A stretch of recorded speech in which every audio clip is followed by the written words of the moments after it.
Deadpool number 13 to 15 by Scotty Young, Nick Klein, and Scott Hepburn. The War of the Realms has finally come to the pages of Deadpool, where he decides that it would be best to join the front in Australia. Joining him are the very hastily created Nancy Nuke, Captain Outback, and the Tasmanian Devil, although whom, for fears of violating Warner Brothers' copyright, remains mostly unmentioned. Either way, Ulick, Asgard's most feared troll leader, readies his troops and is ready to lay waste upon every living creature on the continent. With his new team ready to attack, Deadpool and company charge into the fray. Though originally not as deadly as they thought, the battle ramps up immeasurably when they find Luke Cage, Daredevil, and Iron Fist on the other side of the parking lot. Overhearing a few jokey quips about Lord of the Rings, Daredevil runs to Ulick's hideout and convinces them all to go to New Zealand instead. With the war seemingly over, Deadpool thinks everything is finished, but he soon learns that he's been negotiating with Ulick the Conquerable. Ulick the Unconquerable is still mad.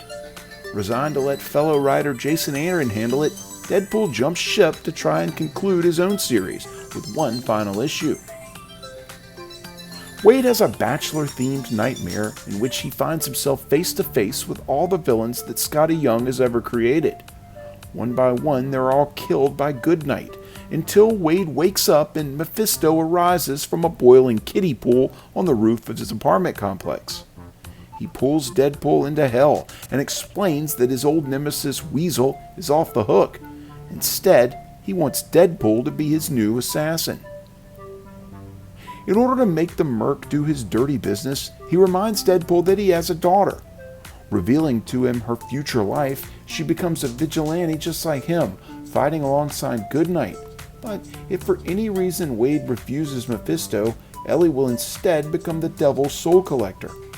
Not ever wanting this to happen, he runs away from hell and into Ellie's backyard, where he has a tearful reunion with his daughter under the watchful eye of Agent Preston. Deadpool gives his daughter some advice and then joins Mephisto, but after what appears to be weeks of regaling Bachelorette recaps and Golden Girl references, the Demon Lord expels him from hell. Deadpool is back, but what does that mean for our hero? We'll have to wait to see as this arc and series comes to a final conclusion. So I don't know what to think about this. Jerry Duggan was known to break the fourth wall in his DP run, but Scotty Young fervently celebrates it almost non-stop. Though that's not necessarily a bad thing, Ryan Reynolds does it in the movies constantly. Either way, this series had some cool parts to it, as well as a couple duds. You take the good with the bad, I guess. Can't wait to see what's next for Wade. I give this couple of issues an 8 out of 10. If you like this video, there's hundreds more like it, spanning several current and classic story arcs. Click the boxes here for more playlists. This video is also accompanied by my blog at nerdiestkidyouknow.com. You can also follow links to my Facebook or Twitter pages, as well as a link to these very issues for sale on my eBay page by clicking below.